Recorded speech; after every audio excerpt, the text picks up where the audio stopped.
Bismillah, alhamdulillah, wassalatu wassalamu ala rasulillah, wa ala alihi wa sahbihi wa man wala. Assalamu alaikum wa rahmatullah. Quand on parle du concept d'adoration en islam, le premier des versets du Coran qui vient à l'esprit de l'orateur, c'est le verset que vous avez tous entendu des centaines et des milliers de fois, que vous connaissez. Vous sûr que vous connaissez, puisque vous êtes Mauritaniens, les Mauritaniens connaissent le Coran, n'est-ce pas? Le problème de notre jeunesse occidentale, c'est qu'ils n'ont pas une attache forte avec le Coran comme vous. C'est le verset de la sourate Az-Zariyat. Wa ma khalaqtul jinna wal insa illa liya'budun. Et l'interprétation qu'on a toujours entendue est la suivante. Dieu dit, j'ai créé les êtres humains et les djinns, donc des créatures invisibles, je les ai créés pour qu'ils m'adorent. Donc certains pensent et croient que Dieu avait besoin d'être adoré, donc il a créé une nouvelle espèce qui s'appelle l'homme. Et l'homme ne doit adorer que Dieu et en permanence. D'ailleurs, sa vie n'a de raison d'exister que pour l'adoration. Oui, c'est une interprétation. Abdullah ibn Abbas, à un moment donné, il dit « Liya'buduni », ça veut dire « Liya'rifuni ». J'ai créé les êtres humains pour qu'ils me découvrent. Et certains exégètes mettent en avant un hadith qudsi, à mon avis qui est faux. L'isnad, il n'est pas bon, mais même le sens, il n'est pas bon. J'étais un trésor, c'est ça, Kuntu Kanzan, j'étais un trésor caché et j'ai créé l'être humain qui m'a découvert. Je dis n'importe quoi, d'accord? Dieu n'a pas besoin d'être découvert. Dieu, il est au-dessus de la créature. Est-ce que Dieu a besoin qu'on l'adore? Il est évident que non. Sinon, ce n'est plus Dieu s'il est dans le besoin. Alors pourquoi Dieu nous a créés? Dieu nous a créés parce qu'il est bon, parce qu'il est généreux. Sa bonté, sa générosité s'exprime de mille et une façons. Et une des expressions, c'est quoi? C'est ce cadeau qui s'appelle la vie. Vous êtes d'accord que la vie est belle, non? Vous êtes d'accord que vous êtes content d'être vivant? Vous voulez mourir? Levez la main, ceux qui veulent mourir. Tiens, personne ne veut mourir. Apparemment, ça vaut le coup de rester vivant. En plus, pour nous musulmans, on sait tous que la mort, ce n'est pas une fin en soi. C'est juste un tremplin pour aller vers quoi? Vers l'éternité. D'accord? Au paradis. Donc, en vérité, Dieu nous a donné un cadeau sans limite. La vie n'a pas de limite. Elle a eu un début, elle n'aura pas de fin. Khalidina fiha abada. Vous entendez? Ils resteront éternellement pour toujours au paradis. Ata'an ghayra majzouz. C'est-à-dire, le paradis ne sera pas ininterrompu. Alors que l'enfer, lui, va s'interrompre à un moment donné, d'après certains savants musulmans. Donc, en vérité, notre vie, notre existence est l'expression de quoi? De la bonté et la miséricorde divine. Et il y a un hadith qui va dans ce sens, qui est rapporté par l'imam Muslim, où le prophète sallallahu alayhi wa sallam dit: si nous ne commettions pas de péché, si on n'était pas des êtres pécheurs, Dieu nous aurait fait disparaître, il aurait créé une nouvelle créature qui pêche, Kulubni Adam Khata. Pourquoi? Pour que Dieu leur pardonne. Ibn al-Qayyim, quand il explique ce hadith, c'est ce qu'il dit. Il dit c'est de la logique et du bon sens. Dieu est pardonneur. Al-Ghafour, Al-Ghaffar, Al-Tawwab. Donc s'il est pardonneur, il faut bien qu'il pardonne à quelqu'un. Sinon il n'est pas pardonneur. Vous avez compris? Donc l'existence de l'homme et sa nature faible, c'est quoi? C'est la preuve que Dieu est pardonneur. Notre vie, c'est la preuve de quoi? De la bonté divine, car c'est un cadeau. Donc, que veut dire le verset? « Wa ma khalaqtul jinna wal insa illa liya'budun » Il veut dire, ô êtres humains, je vous ai créés par miséricorde et par bonté. Et si vous voulez que ce cadeau qui est la vie ne soit pas un cadeau empoisonné, qui vous soit utile et bénéfique pour toujours, alors vous devez savoir le gérer et l'utiliser comme il se doit. Et comment vous allez tirer profit de ce cadeau, qui est la vie? C'est en m'adorant, c'est-à-dire en vivant sur terre selon ma volonté, selon mes lois. Et là, ce cadeau aura tout son sens. C'est bon, vous avez compris? Illa liya'budun, ça veut dire attention, la vie, elle est belle, mais à condition qu'elle se vive dans quoi? Dans al-ibada, c'est-à-dire selon la volonté du fabricant. Hein? Comme lorsque vous achetez une machine, il y a quoi? Il y a le mode d'emploi, le mode d'utilisation. Si tu ne l'utilises pas comme l'a conçu ceux qui l'ont fabriqué, par exemple la voiture peut devenir une bombe, être la cause de ton malheur. Ben, c'est la même chose. La vie, si tu n'en profites pas comme Dieu le veut, et c'est quoi cette manière de vivre comme Dieu le veut? Ça s'appelle al-ibada. Et l'ibada, en fait, ça veut dire quoi? C'est dire la soumission à Dieu, c'est-à-dire l'acceptation. Tu acceptes que tu es l'expression de la miséricorde divine et tu acceptes que Dieu te guide. C'est comme ça qu'on dit. Hein? Allez. On met au monde nos enfants, n'est-ce pas? Nos enfants ne sont pas conscients au début de l'importance de la vie. D'ailleurs, ils ne savent même pas ce que c'est. Ils ne sont pas matures au niveau rationnel. Mais vous êtes bien d'accord que les parents sont là pour les protéger des dangers extérieurs, mais aussi des dangers internes, puisqu'on a tous nos penchants, nos faiblesses. L'enfant grandit, et si l'enfant écoute ses parents qui lui veulent du bien, et il suit le chemin, mais il va s'en sortir. Hein, admettons que les parents soient parfaits, ils aient raison. Okay? Et si l'enfant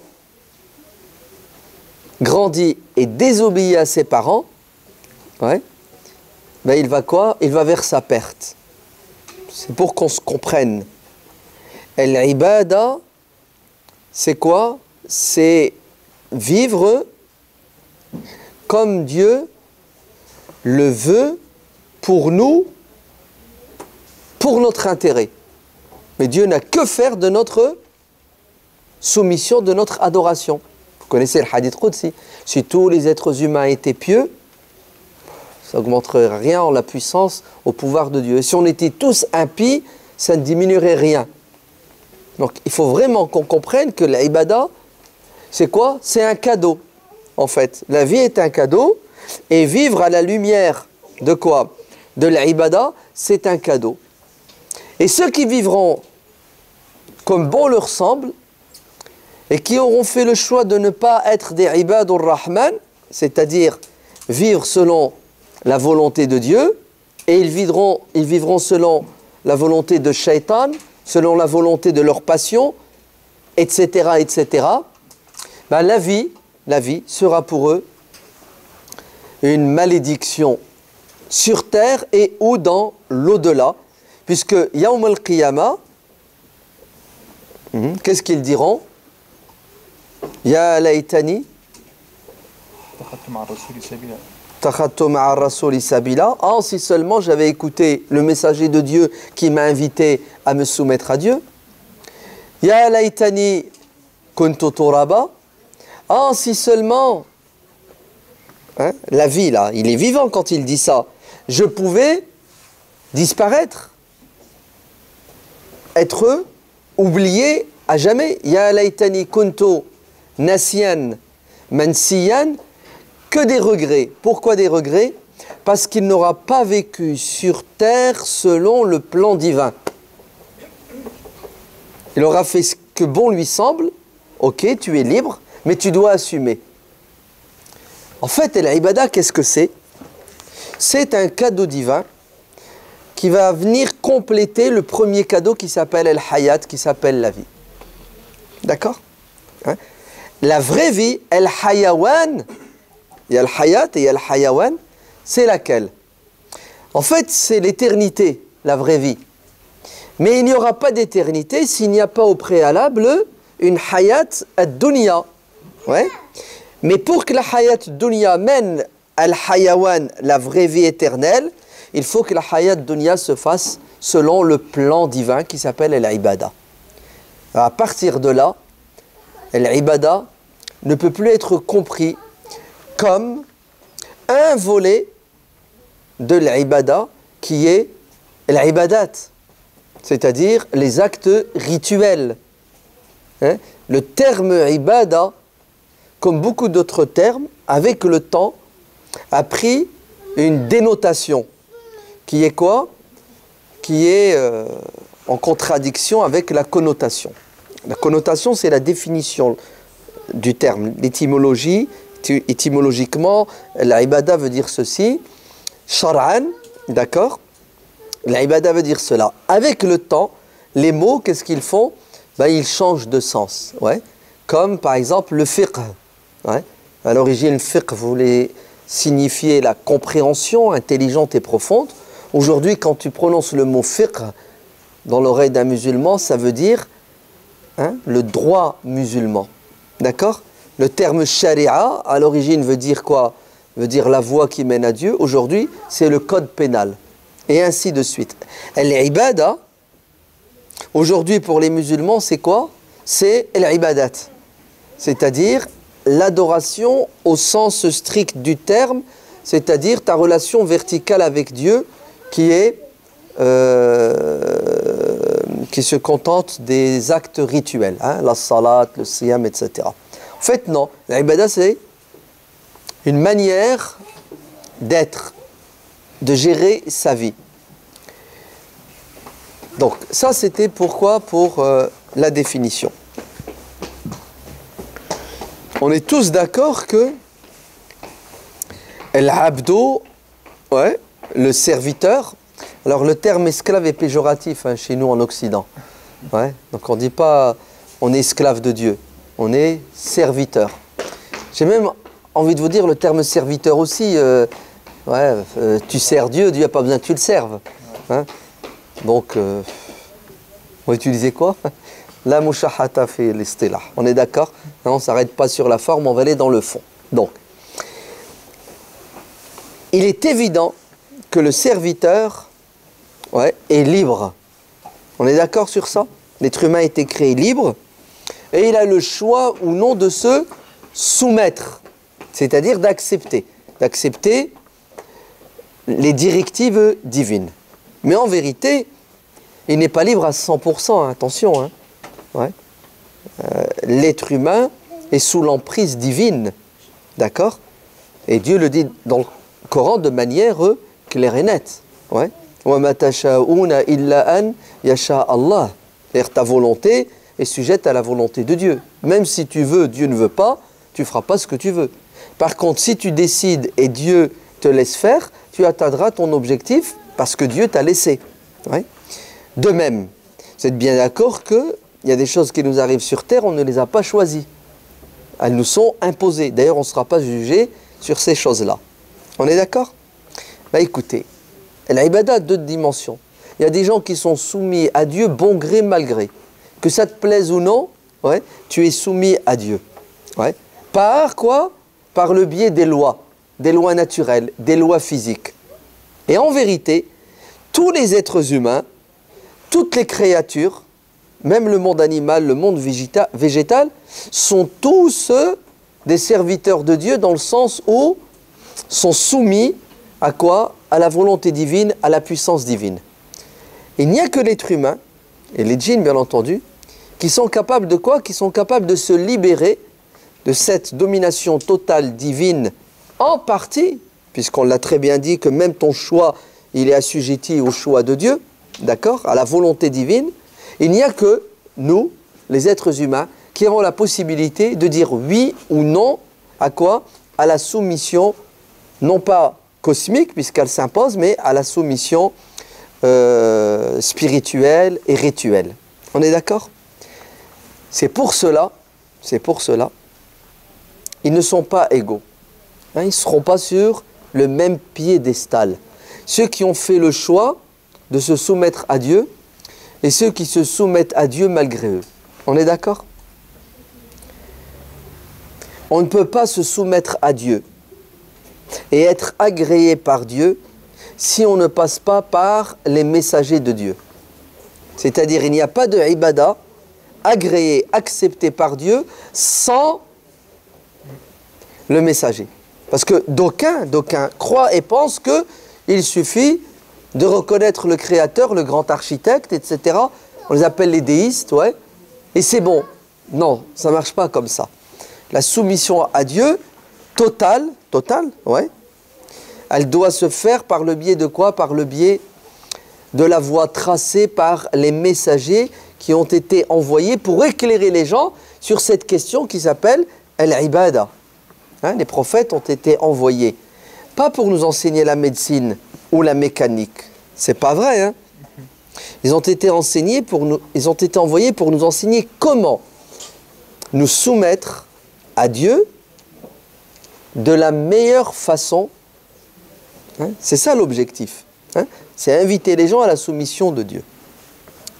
Alors, il est évident que dans les affaires de ce bas monde, les prophètes nous ont donné des leçons, nous ont mis des limites, mais ils ne sont pas entrés dans les détails. Hein, la gestion des affaires terrestres, c'est de notre ressort, de notre responsabilité, de notre liberté. Il y a juste ce qu'on appelle les garde-fous. Hein, pour éviter quoi? Pour éviter les égarements et la désobéissance. Donc, al-ibada, c'est un choix pour l'être humain. Et deuxièmement, elle doit se faire selon quoi? Selon la volonté divine. Sinon, Dieu ne l'accepte pas.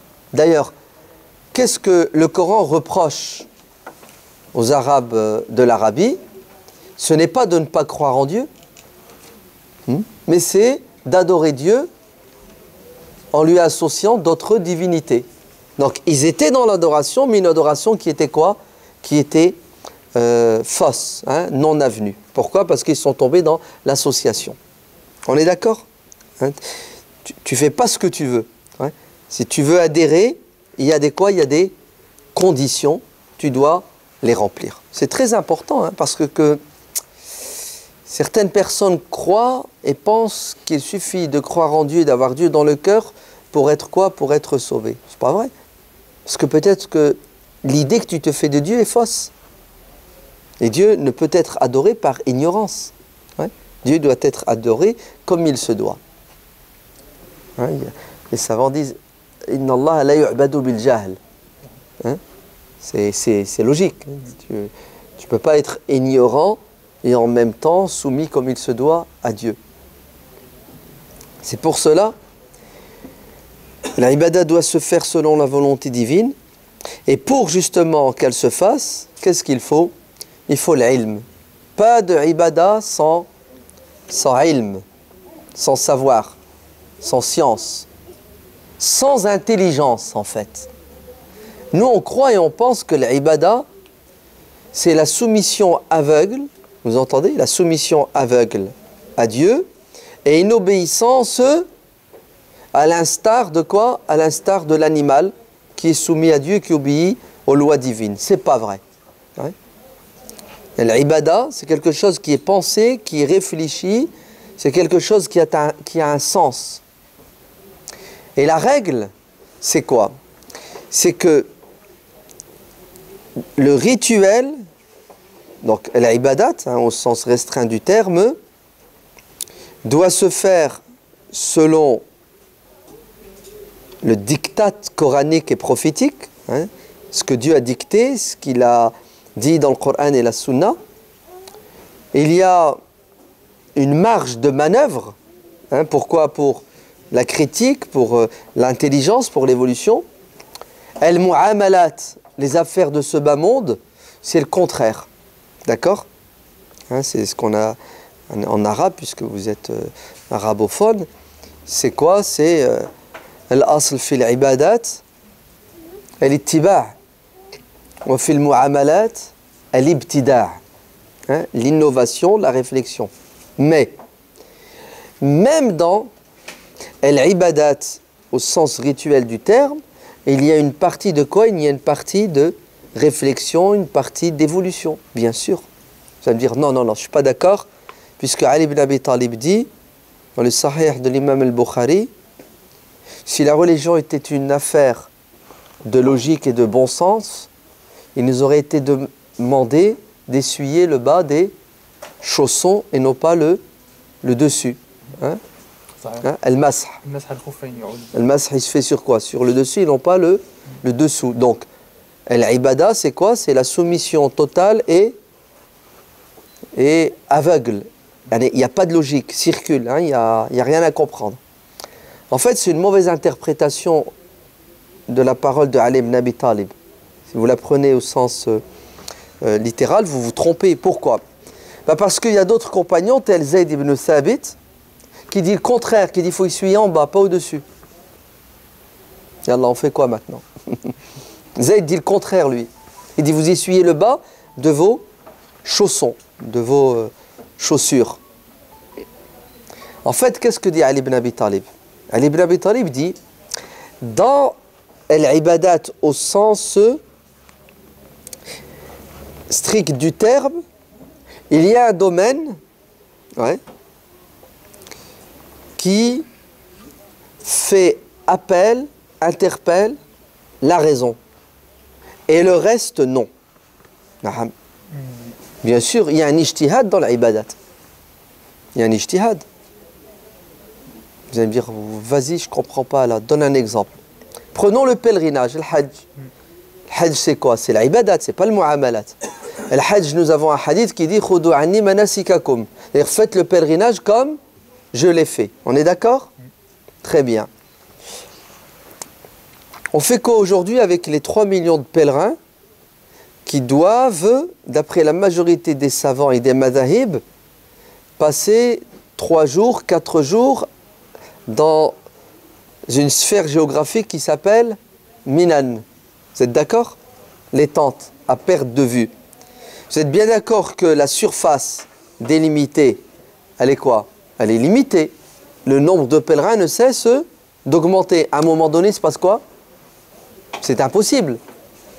Donc on fait quoi? On reste figé? On ne bouge pas les lignes? Ben non. Vous savez qu'est-ce qu'ont fait certains savants? Ils ont fait un ijtihad. Regardez ce qu'ils vont dire. Ils vont dire, ben, tout compte fait, si le prophète alayhi salatu wassalam a passé la nuit, le jour de l'Aïd, plus 2 jours après ou 3 jours après, à Minan, ce n'est pas parce que dormir à Minan, c'est religieux. Il est resté là-bas parce que c'était beaucoup plus facile pour lui de rester sur place pour faire la lapidation. Donc, dormir à Minan, ce n'est pas une obligation, ce n'est même pas une sunna, d'accord? C'est juste quoi? C'est juste quelque chose que le prophète a fait parce que il y a trouvé un intérêt. Alors, regardez, ils ont ouvert une brèche, ils ont ouvert une porte, et aujourd'hui, il y a des gens qui ne dorment pas à Mina, qui restent à l'Aziziyya, qui restent à Mecca, d'accord? Et qui viennent jeter les pierres et qui repartent. Et leur pèlerinage est quoi? Il est correct. Regardez.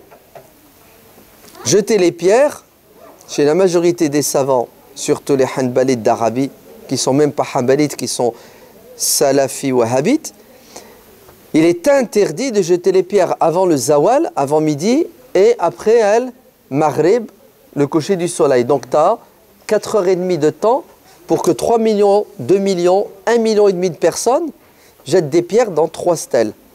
Ça a toujours été un traumatisme dans les années 70, 80, 90, les jours de Rami. Tu pars, tu n'es pas sûr de revenir.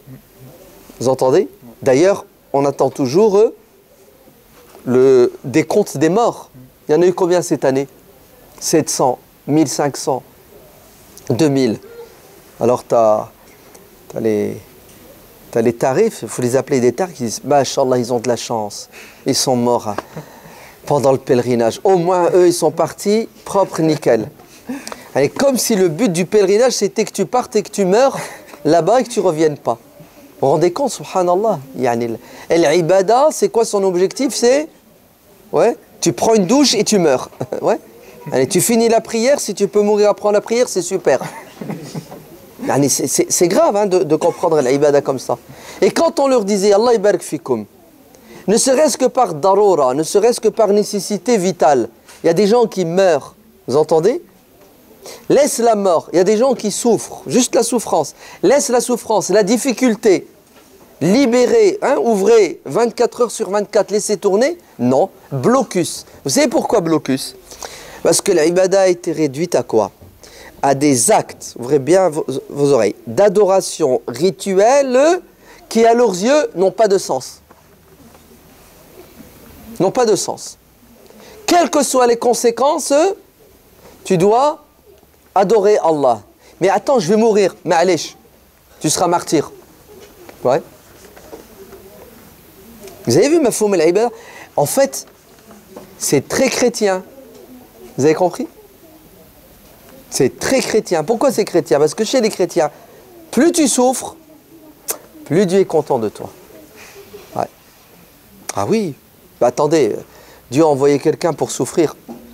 Il l'a mis sur la croix. Vous entendez? Il est mort pour que les gens vivent. C'est très chrétien. On a été influencé par les chrétiens dans certains domaines. Le prophète l'a dit, vous allez suivre pas à pas les autres. Qui ça? Les juifs et les chrétiens. Qui vous voulez suivre d'autres? On croit toujours que sur les juifs et les chrétiens, c'est s'habiller comme eux, tu veux boire comme eux. C'est faux. On les suit dans l'aqida, on les suit dans l'akhlaq, on les suit dans le tasawwuf. Ah oui, c'est faux. Les ibadat au sens strict du terme ne sont pas dénués de logique et de bon sens. La preuve, regardez ce qu'on appelle at-ta'lil. Ouais. Ça fait couler de l'encre. Inna as-salata tanha 'anil fahsha'i wal munkar. Vous allez me dire, ouais, mais ça, c'est la conséquence. C'est ça? C'est une conséquence. On ne fait pas la prière pour ne... Attendez, calmez-vous doucement. On va essayer de voir pourquoi on fait la prière. Wa aqimis salata li zikriha huwa. Allez, faites la prière pour ne pas oublier Dieu, pour vous rappeler Dieu. Ouais. La zakat. Khud min amwalihim. Pourquoi? Vous avez compris?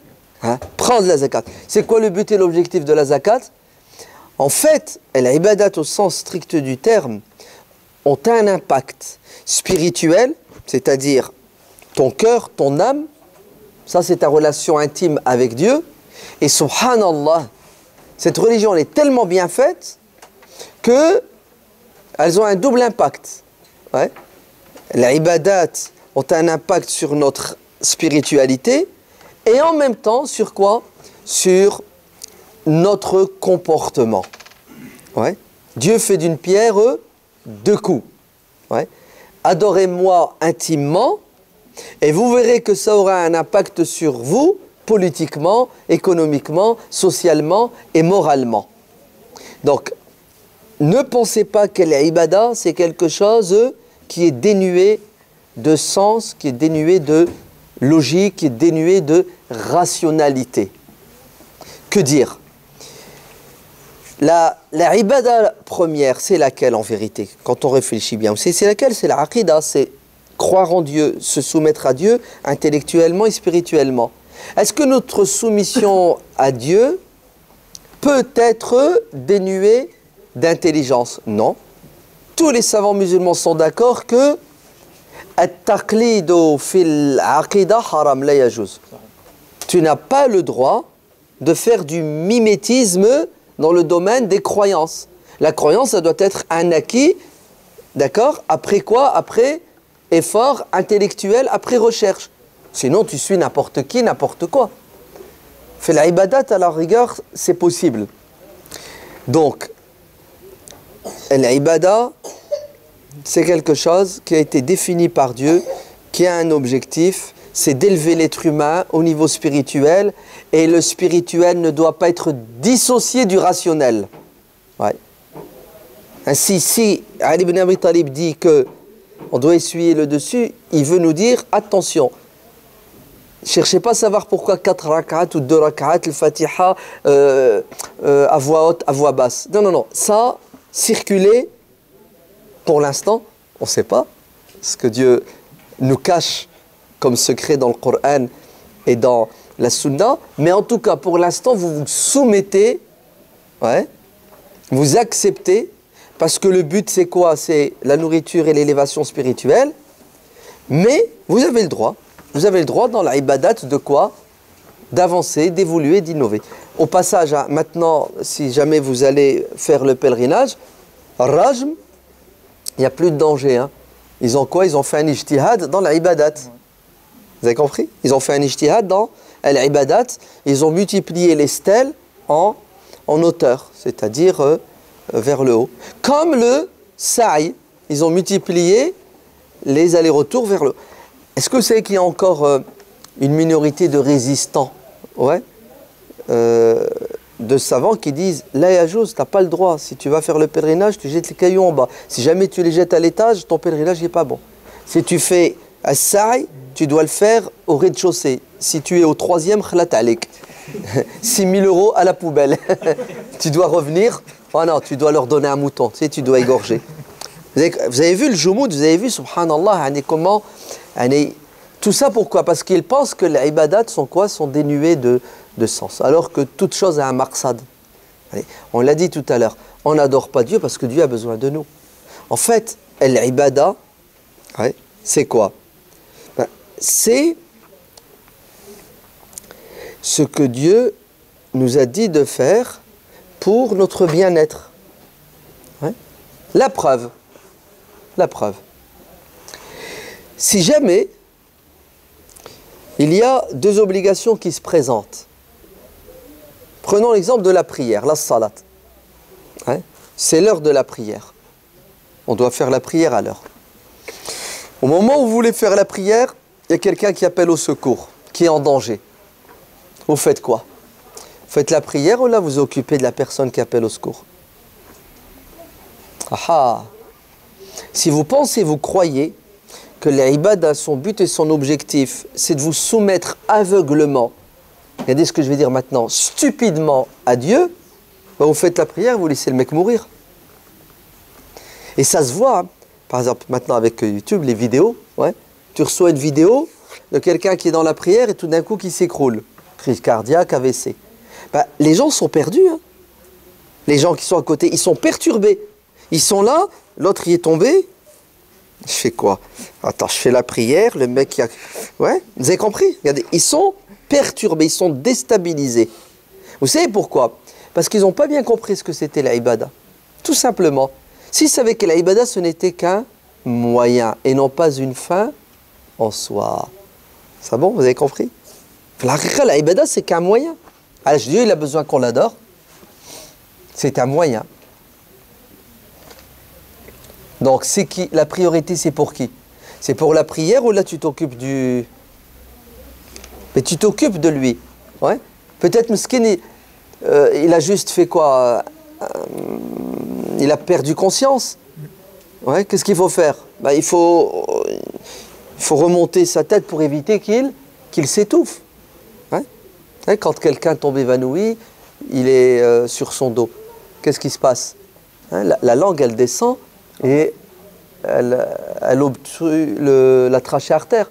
Tu t'étouffes, tu n'arrives plus à respirer. Ouais. Qu'est-ce qu'il faut faire? Ben, il faut vite le prendre et juste soulever sa tête. Il ne faut pas le mettre sur le côté ni rien. Regardez, c'est une affaire de combien? D'une minute. Pas plus. Après, il peut être handicapé toute sa vie parce que son cerveau manque d'oxygène. Et toi, tu es là. Et wallah, c'est vrai. Hein. Regardez, on va reprendre le pèlerinage. Est-ce que vous savez que la majorité de ceux qui font le pèlerinage, la majorité d'entre eux, hein, l'ont déjà fait plus d'une fois? Ouais. Sur les 3 millions, 2 millions l'ont déjà fait.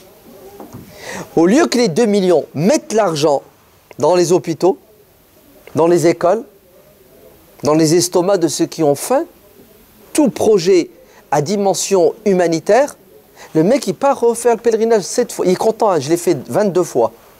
Farhan, tu sais, puis tableau de chasse, ouais, 23 fois. Je l'ai fait 40 fois. 40 fois, tu t'es trompé d'adoration. La première, elle était bonne, fard. Les autres, c'était quoi? C'était nafila, surérogatoire. Et là, tu dois avoir le sens des priorités. Ouais.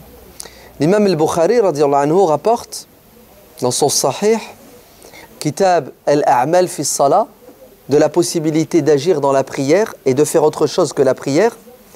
Le hadith de Abu Barzat al-Aslami, l'année 63 de l'Hégire, il part en expédition contre Daesh, pardon, le Khawarij. Ouais.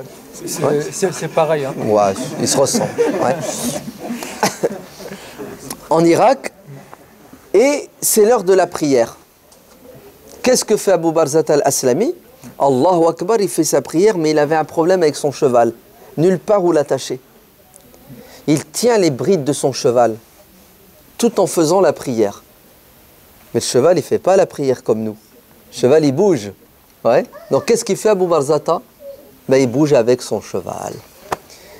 Nos tarés de Daesh qui l'observent font le commentaire. Mais c'est quoi cette prière? Mais c'est quoi ce musulman? Il n'est même pas concentré. Qad aflaha al-mu'minun alladhina khashi'un.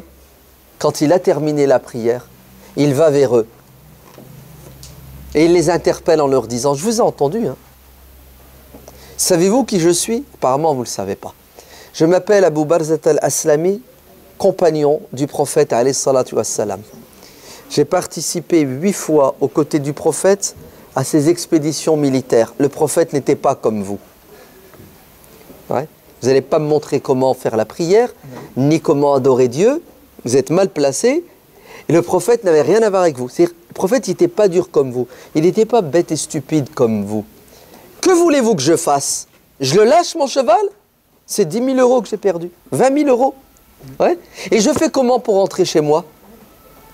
Vous n'avez pas compris l'ibada en bande de Khawarij. Vous avez compris? Ouais. Donc attention, attention. Le terme ibada au sens strict du terme, c'est-à-dire les actes d'adoration ne sont pas dénués de quoi?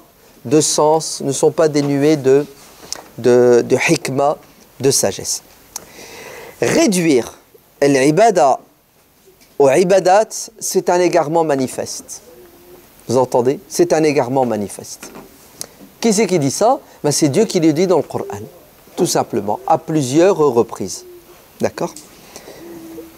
C'est l'heure? 25 minutes. D'accord. Pourquoi? Ben, quand en fait, le Coran, vous pouvez le résumer en ces termes. Le Coran, c'est « if'al wa la taf'al ». Ouais. Fais et ne fais pas. Allez, fais ce qui est positif, ce qui est bon, ce qui est utile, ce qui est obligatoire, ce qui est recommandé. Et éloigne-toi et ne fais pas ce qui est interdit, ce qui est mauvais, ce qui est dangereux, ce qui est déconseillé. Hein, c'est ça la philosophie du Coran. Très bien. Certains musulmans pensent que le fait d'accomplir les actes rituels obligatoires, et généralement on les résume à quoi? Aux 4 piliers de l'islam pratique. Hein, après la shahada, il y a 4 piliers pratiques. Et que le reste ne fait pas partie de l'ibadat. Tu les mets dans une autre case. Hein, peu importe.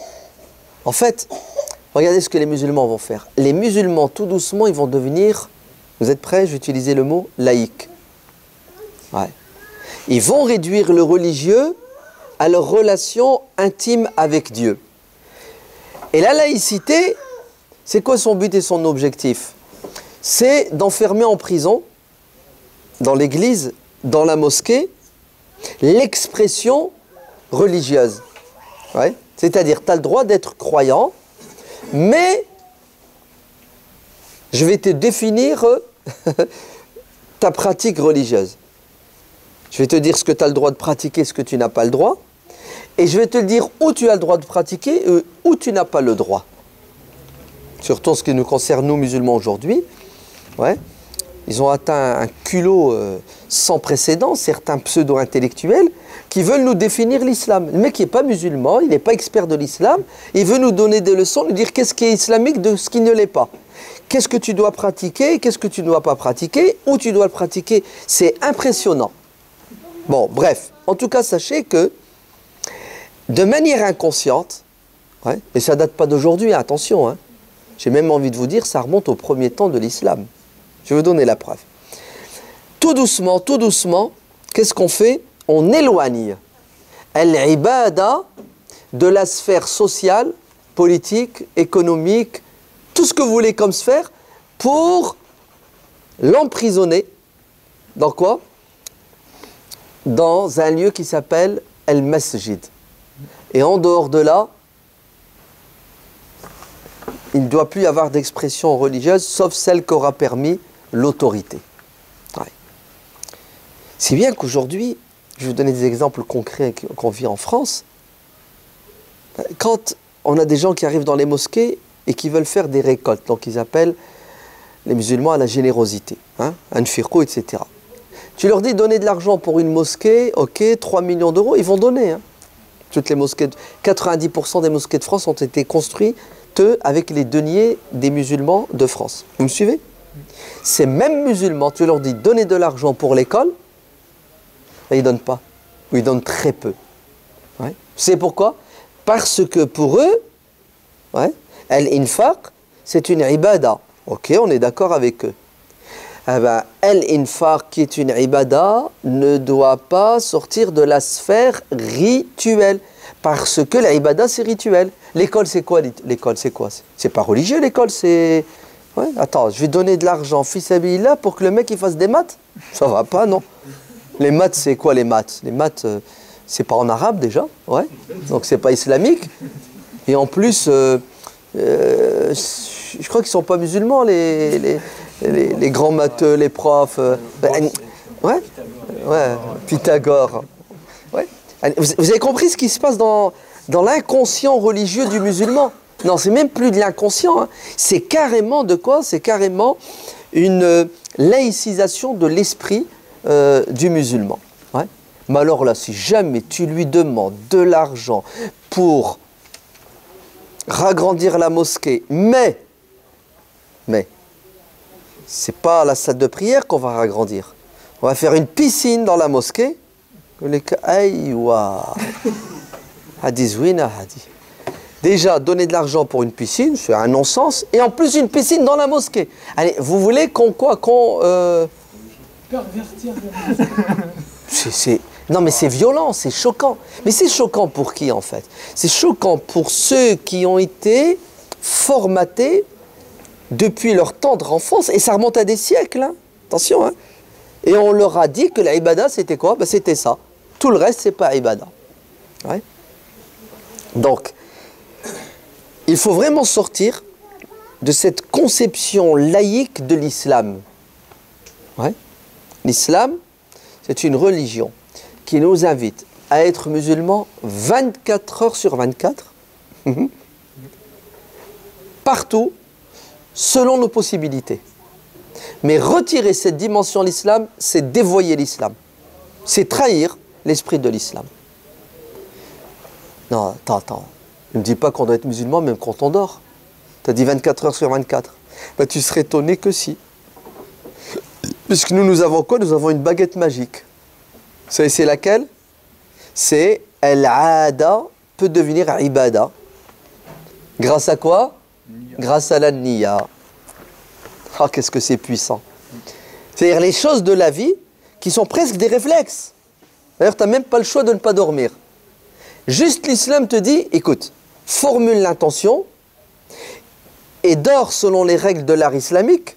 Ouais, vous les connaissez.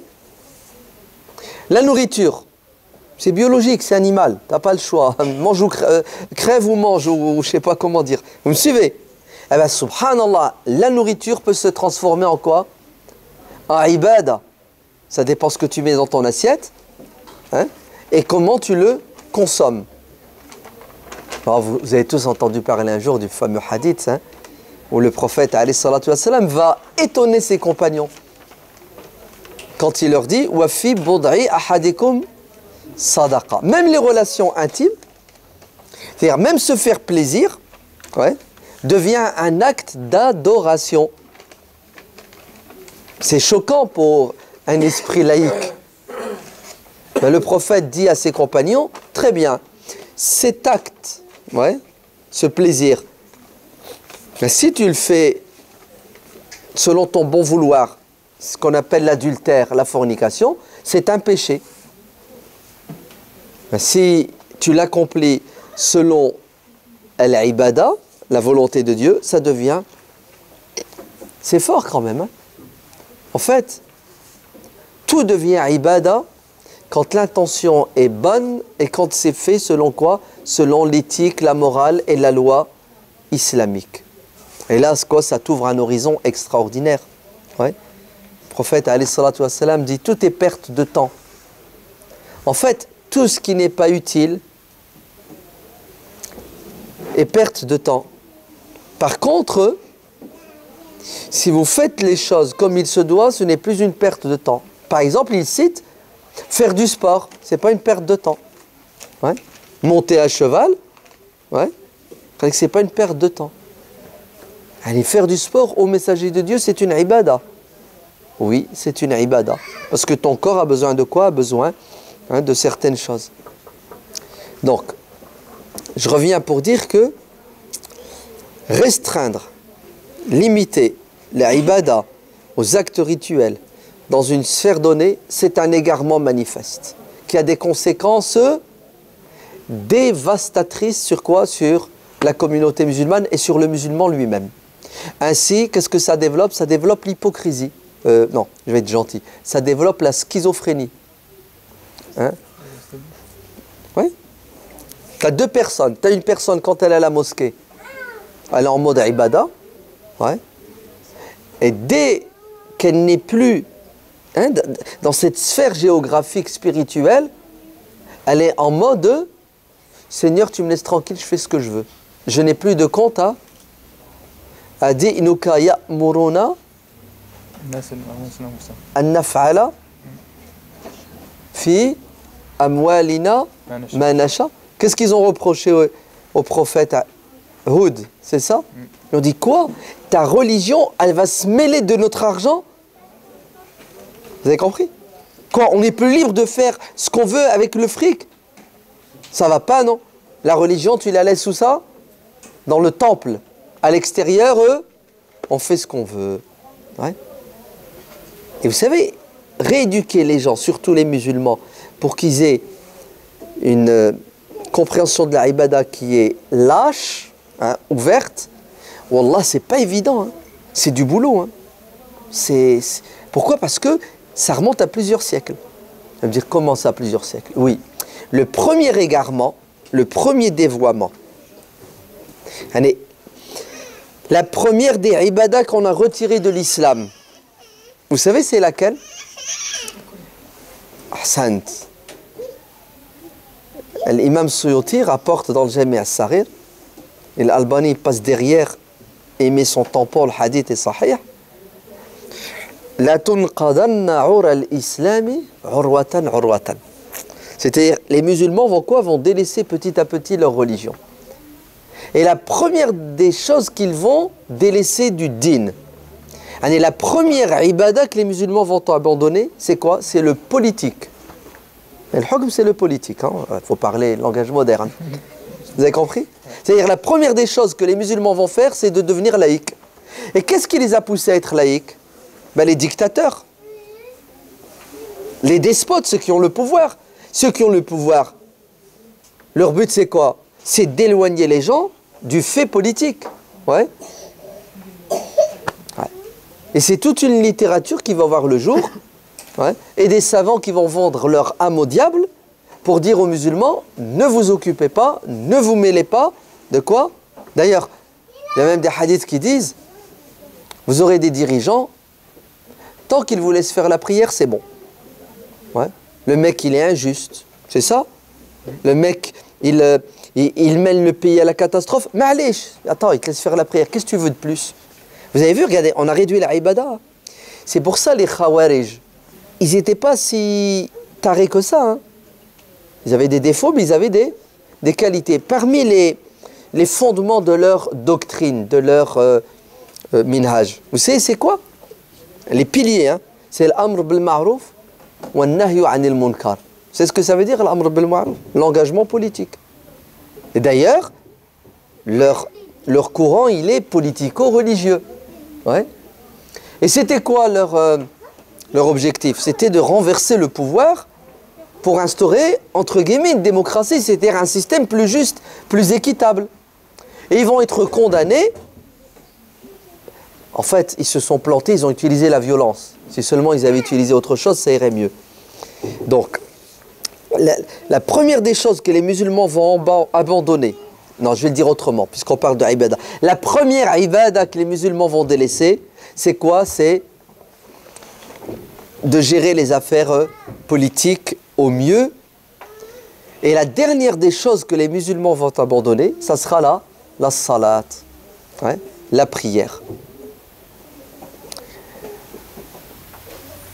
Al-Bukhari, dans son Sahih, rapporte qu'Abu Bakr Siddiq radiallahu anhu croise une femme, c'était au pèlerinage, c'est le Hajj.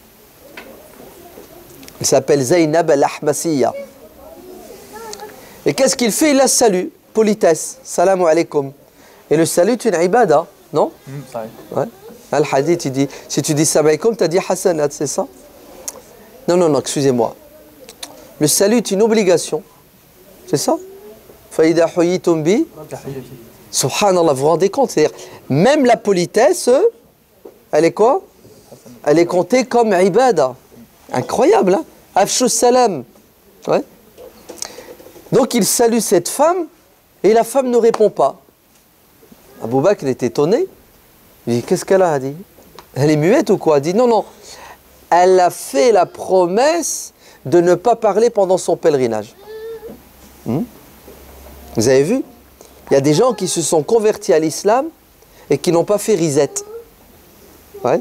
Donc ils ont ramené dans l'islam, eux, des résidus de leur jahiliya.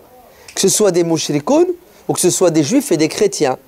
Et tout le travail du prophète, des sahaba et des savants, c'est de rejeter l'intrus. Donc elle ne veut pas répondre. Pourquoi? Parce qu'elle a décidé de faire le pèlerinage en silence. Vœu de quoi? De silence. C'est chrétien aussi, hein? Vous entendez? Abu Bakr dit, Mah, stop, arrête. Ça c'était dans la jahiliya. Ok, ça ne marche pas. Nous, musulmans, le pèlerinage, on parle pour dire le bien. Ce qui est interdit, c'est quoi? Fala, rafatha, wala, jidal. Donc, tout de suite, qu'est-ce qu'elle fait? Alhamdulillah, une femme sincère et pieuse et intelligente. Wa alaykum salam. Et là, elle lui dit, qui es-tu? Elle ne le connaissait pas. Elle lui dit, je suis un parmi les muhajiroun. Elle dit, oui, mais les muhajiroun, ils sont nombreux. Tu ne peux pas être un peu plus précis? Il lui dit, ben, je fais partie des Quraysh. Il dit, ouais, mais les Qurayshites, il y a plein de clans, Bouton. Lequel? Je dis, subhanallah, tu parles beaucoup, toi. Il y a 2 secondes, tu étais muette. Mais là, ça y va, hein, les questions. Hein? Ouais. Et qu'est-ce que va faire Abu Bakr? Il va lui dire, je suis Abu Bakr. Oh, c'est toi notre président de la République. Ouais. Donc, elle découvre qu'elle a en face de lui le premier responsable. Juste pour vous dire, Choufou, subhanallah, les gens à l'époque, ils étaient incapables de distinguer le président de quoi? Du portier. Hein? Comment les dirigeants étaient proches du peuple. Regardez ce qu'elle va lui dire. Elle va lui dire, Ya Abu Bakr, nous étions dans la jahiliya, nous étions dans les ténèbres, nous étions dans le shar, dans l'égarement et le mal. Dieu nous a repêchés. Avec quoi? Avec cette religion. Est-ce possible que nous retournions à la case départ dans l'égarement? Est-ce que c'est possible, oui ou non? Vous savez, qu'est-ce que lui dit Abu Bakr? Il lui dit, oui, c'est tout à fait possible. Quand? Pourquoi? Comment? Le jour où vos dirigeants, vos responsables politiques vont délaisser cette religion. C'est-à-dire le jour où les politiques vont quoi? Vont devenir laïcs, tout simplement. C'est-à-dire, la religion, ils vont la confiner dans la mosquée pour qu'ils soient libres de faire ce qu'ils veulent, alors que la religion musulmane leur impose en tant que dirigeant d'être quoi? Le béaba, c'est d'être juste et d'être au service des gens et non pas exploiter, se servir eux des gens. Très bien. Donc, l'ibada, qu'est-ce que c'est? C'est un mode de vie. Avant d'être un mode de vie, c'est un mode de pensée. Avant d'être un mode de pensée, c'est une croyance. C'est quoi cette croyance? C'est que nous devons plaire à Dieu 24 heures sur 24, partout, selon nos capacités et nos moyens. Et si on a une bonne intention, al-adat, les choses de la vie, deviennent quoi? Deviennent des actes d'adoration qui nous rapprochent de Dieu. Un jour, le prophète sallallahu alayhi wa sallam est questionné par un homme, ouais, qui lui dit: ô messager de Dieu, indique-moi un bien pour que je le fasse. Le prophète lui dit: fais une sadaqa, donne de tes biens. Il lui dit: et si je ne peux pas, hein, j'ai pas d'argent, je fais quoi? Donne à manger. Et si je n'ai pas? Et à chaque fois qu'il lui indique une bonne action, le compagnon s'imagine toujours le pire, c'est-à-dire je ne peux pas, je ne peux pas, je ne peux pas. À un moment donné, le prophète lui dit: ordonne le bien, conseille les gens. Et si je ne peux pas? Dissuade les gens de faire le mal. Et si je ne peux pas? Et regardez comment ça va se terminer. Vous êtes prêts? Kuffa adhaka anin nas. Et si tu ne peux pas faire le bien, ne fais pas le mal. Et dans un autre hadith, le prophète dit à Abu Huraira: Kuffa adhaka anin nas takun a'badan nas. Ne fais pas de mal aux autres, tu seras le meilleur des serviteurs. En vérité, l'ibada a deux volets, deux dimensions principaux. C'est faire le bien et ne pas faire le mal. Mais le bien, il nous est demandé de le faire in istata'tum. Et le mal, fantahu. On doit s'abstenir. Il y a un très beau livre, je vous le recommande, ouais, qui s'appelle Al-Ibadatu fil Islam, tout simplement, de notre cheikh, le grand, le pape de l'islam, Cheikh Youssouf Al-Qardawi. Et d'ailleurs, il est traduit en français, il est en arabe et il est en français. Tout est dedans, dans un style magnifique, dans une précision chirurgicale. Qu'Allah nous donne la force d'être et de rester musulmans. Amin.